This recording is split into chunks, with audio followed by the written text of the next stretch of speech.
दोस्तों ये एक कहानी है बाप और बेटी की जो जंगलों में सालों से रहा करते थे। उन्होंने तो आज तक बाहर की दुनिया देखी ही नहीं थी, लेकिन क्या होगा जब वो सिटी में लोगों के बीच में जाएंगे। कहानी की शुरुआत में हमें जॉनी नाम का एक रिटायर्ड सोल्जर दिखाया जाता है। जॉनी की एक बेटी होती है जिसका नाम क्लैरा था। जॉनी की वाइफ क्लैरा को जन्म देते टाइम ही मर गई थी और तब से पता नहीं क्यों जॉनी क्लैरा को लेकर हमेशा जंगलों में रहा करता था। वो दोनों कई सालों से इसी तरीके से जंगल में रहते थे और अपना गुजारा करते थे। उन्होंने जंगल में रहने के लिए एक झोपड़ी भी बना दी थी। क्लैरा तो बचपन से ही इन्हीं जंगलों में रहती आ रही थी, यानी कि क्लैरा ने अपने फादर के अलावा आज तक कोई और इंसान को देखा ही नहीं था। उन दोनों को हर 3 दिन में सिटी में जाकर खाना लेके आना होता था, लेकिन ये काम क्लैरा ही करती थी क्योंकि जॉनी को लोगों के बीच में जाने से बहुत ही ज्यादा डर लगता था। क्लैरा को इसी तरीके से ये अंदाजा हो जाता है कि जंगल के बाहर भी एक दुनिया मौजूद है। अब वो दोनों इसी तरीके से जंगल में अपना गुजारा करते हैं। दरअसल क्लैरा के फादर जॉनी को एक बीमारी है जिसमें जॉनी को लग रहा था कि अगर वो दोनों जंगल से बाहर निकलेंगे ना तब सिटी के बाकी लोग उन्हें मार देंगे। हालांकि ऐसा कुछ भी पॉसिबल नहीं होता, लेकिन जॉनी ने इतने सालों में ये सारी चीजें अपने दिमाग में इमेजिन करके रखी थी। हालांकि क्लैरा को अपने फादर की बातों पर भरोसा नहीं होता, लेकिन बार बार एक ही चीज दोहराने की वजह से क्लैरा भी उनकी बात को मान जाती है। अब एक दिन उन दोनों के साथ कुछ अजीब सा हादसा हो गया।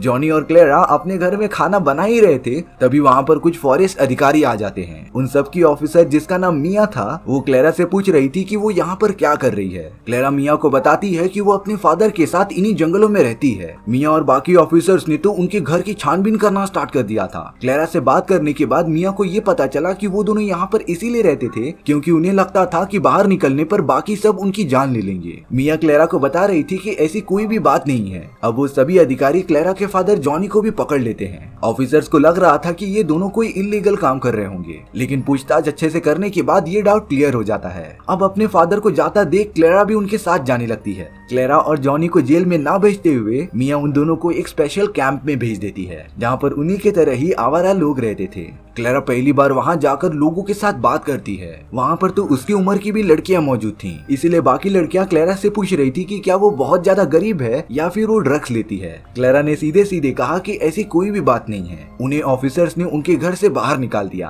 क्लैरा को यहाँ पर ये तक अंदाजा नहीं था कि वो जंगल उसका घर नहीं है, क्योंकि वो बचपन से वहाँ पर रहती थी, इसीलिए वो जंगल को अपना घर मानने लगी थी। अब क्लैरा और उसके फादर जॉनी दोनों से पूछताछ होने लगती है। अधिकारी क्लैरा से पूछ रही थी कि क्या उसके फादर उसे परेशान करते हैं, लेकिन क्लैरा ने सब कुछ सच सच बता दिया था। वहाँ जॉनी से भी बहुत सारी पूछताछ की जा रही थी और अब कुछ टाइम बाद उन दोनों को रहने के लिए एक दूसरी जगह पर भेज दिया जाता है। वो एक बहुत ही बड़ा फार्म हाउस था जहाँ पर उन्हीं के जैसे लोग आकर रहते थे। उस जगह पर क्रिसमस ट्रीज की खेती की जाती थी जिसे बेचकर वो सब पैसे कमाते थे। क्लैरा और जॉनी पैसे कमाने के लिए वहाँ पर काम भी कर सकते हैं और अब क्लैरा धीरे धीरे वहाँ के लोगों के साथ कंफर्टेबल होना स्टार्ट हो गई थी। जॉनी भी अपना काम करने में बिजी हो जाता है, लेकिन जॉनी को इतनी बड़ी बड़ी मशीन्स की आवाजों से प्रॉब्लम थी, पर पैसे की कमी होने के कारण वो अपना काम मजबूरी में कर रहा था। क्लैरा तो वहाँ पर मौजूद सभी से काफी घुल मिल गई थी और अब उसे एहसास होता है कि वो इतने सालों तक अकेले कैसे रह गई, बल्कि उसे लोगों के बीच में जाकर रहना चाहिए। क्लैरा के तो उस जगह पर दोस्त भी बनने लगे थे, साथ ही साथ वो नए नए काम भी सीखते जा रही थी। लेकिन अब जॉनी को ये सारी चीजें सहन नहीं होती। उसे लोगों के साथ रहना बिल्कुल भी अच्छा नहीं लग रहा था, इसीलिए अब जॉनी क्लैरा से उसका सामान बांधने के लिए कहता है, क्योंकि उन दोनों का असली घर जंगल है। उन्हें इन खतरनाक लोगों के बीच रहने की जरूरत नहीं है, क्योंकि ऐसा भी टाइम आ सकता है कि वो लोग उन दोनों को खत्म कर दें। हालांकि क्लैरा यहाँ पर रहना चाहती थी क्योंकि उसे अच्छा फील हो रहा था, लेकिन अपने फादर के डिसीजन के सामने वो कुछ भी नहीं कर पाती। और अब जॉनी क्लैरा को लेकर वापस जंगल में आ जाता है। वो दोनों तो उसी पुराने जगह पर आ गए थे जहाँ पर वो सालों से रहा करते थे,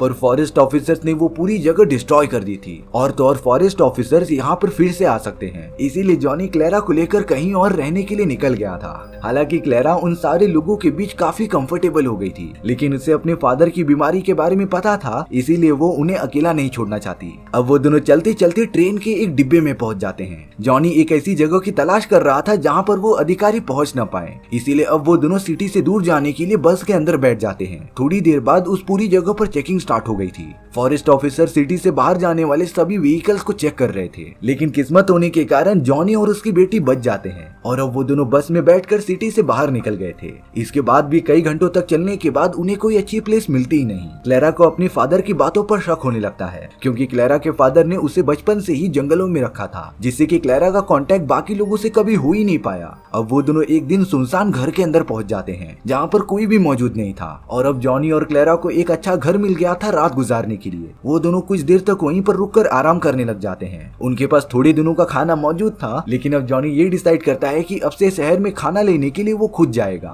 रात होने पर वो दोनों सोने चले जाते हैं। तभी क्लेरा जॉनी से अपने माँ के बारे में कुछ पूछ रही होती है। जॉनी बता रहा था कि तुम्हारी मॉम बहुत ही ज्यादा ब्यूटीफुल थी, वो सेम टू सेम तुम्हारी जैसी दिखती थी। क्लेरा जब अपनी मॉम के बारे में ये वर्ड सुनती है तो उसे बहुत ही अच्छा लगता है, लेकिन अब कहीं न कहीं वो बहुत ही ज्यादा लोनली फील कर रही थी। हालांकि बाकी सभी लोगों के बीच उसे रहते हुए बहुत ही कम टाइम बीता था, लेकिन वो एक्सपीरियंस क्लेरा को बहुत ही अच्छा लगता है। अब सुबह होने के बाद जॉनी शहर में खाना लेने के लिए चला गया था। वो क्लेरा को बोलकर जाता है कि वो घर से बाहर ना निकले। यहाँ क्लेरा अपने फादर का वेट करने लग जाती है और अब जॉनी को गए हुए कई घंटे बीत चुके थे। अब तक जॉनी को सामान लेकर आ जाना चाहिए था, लेकिन जब आधा दिन बीत जाता है तब क्लेरा बाहर निकलकर अपने फादर को ढूंढने लगी थी। शहर के पास में ही क्लेरा को उसके फादर गिरे पड़े मिलते हैं और वो तो एकदम बेहोश हो चुके थे। क्लेरा को समझ नहीं पाती कि वो क्या करे, इसीलिए पास ही में कुछ लोग जा रहे होते हैं। क्लेरा तो तुरंत उनके पास जाकर मदद मांगने लग जाती है। वो सभी लोग क्लेरा के फादर को उठाकर एक सेफ प्लेस पर लेकर चले आए थे। जब एक औरत क्लेरा को इस जंगल में अकेली देखती है तब वो उससे पूछने लगी थी कि वो यहाँ पर क्या कर रही है। उस औरत को तो क्लेरा की चिंता होने लगी थी।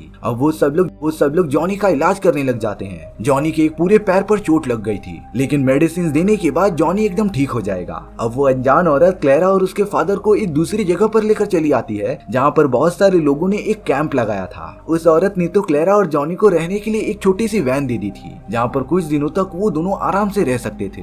अब क्लेरा वहाँ पर रहने वाले सभी लोगों के साथ काफी ज्यादा घुल मिल गई थी। क्लेरा तो वहाँ पर नए नए काम भी सीखती है, जैसे कि मधुमक्खी के छत्तों को अरेंज करना और उनसे हनी निकालना। इन सारे कामों के बदले क्लेरा को पैसे भी मिलने लगे थे और अब बहुत ही कम टाइम में क्लेरा ने बाकी लोगों के साथ काफी अच्छा बॉन्ड बना लिया था। सभी लोग क्लेरा को एक बहुत ही मेहनती लड़की मानने लगे थे। वहीं दूसरी तरफ जॉनी एकदम ठीक होने लगता है। अब क्लेरा ने काम करके कुछ पैसे जमा कर लिए थे, जिससे कि वो रहने के लिए एक वैन रेंट पर ले लेती है। क्लेरा ने जब ये बात जॉनी को बताई तब जॉनी ज्यादा खुश नहीं लग रहा था। जॉनी को तो ये जगह भी एकदम बेकार लग रही थी। उसे इन सभी लोगों के बीच में रहना पसंद ही नहीं था। अब अगले दिन जॉनी एकदम फ्रस्ट्रेट होकर क्लेरा से कहता है कि वो अपना सामान बांध ले, क्योंकि वो दोनों यहाँ पर नहीं रह सकते और उनका असली घर जंगल ही है। लेकिन अब क्लेरा अपने फादर की बात मानने के बजाय उनसे पूछने लगी थी कि क्या ये लोग अच्छे नहीं हैं? वो सारे लोग हम दोनों से कितने अच्छे से बात करते हैं। आखिरकार जॉनी को लोगों से प्रॉब्लम क्या है, ये बात क्लेरा को समझ में नहीं आती। लेकिन अब जॉनी ने अपना मन बना लिया था यहाँ से जाने का। ना चाहते हुए भी क्लेरा को अपने फादर के साथ जाना पड़ता है, क्योंकि वो अपने फादर को इस तरीके से छोड़ नहीं सकती थी। लेकिन अब बात फादर की नहीं है, बल्कि क्लेरा के आने वाले जिंदगी की है। क्लेरा के पास अब दो चॉइसेस थी कि वो अपने फादर के साथ इन्हीं जंगलों में भटकती रहे या फिर बाकी लोगों के साथ कनेक्ट होकर अपना फ्यूचर बनाए। जंगलों में जाने के बाद अब क्लेरा ने अपना डिसीजन ले लिया था।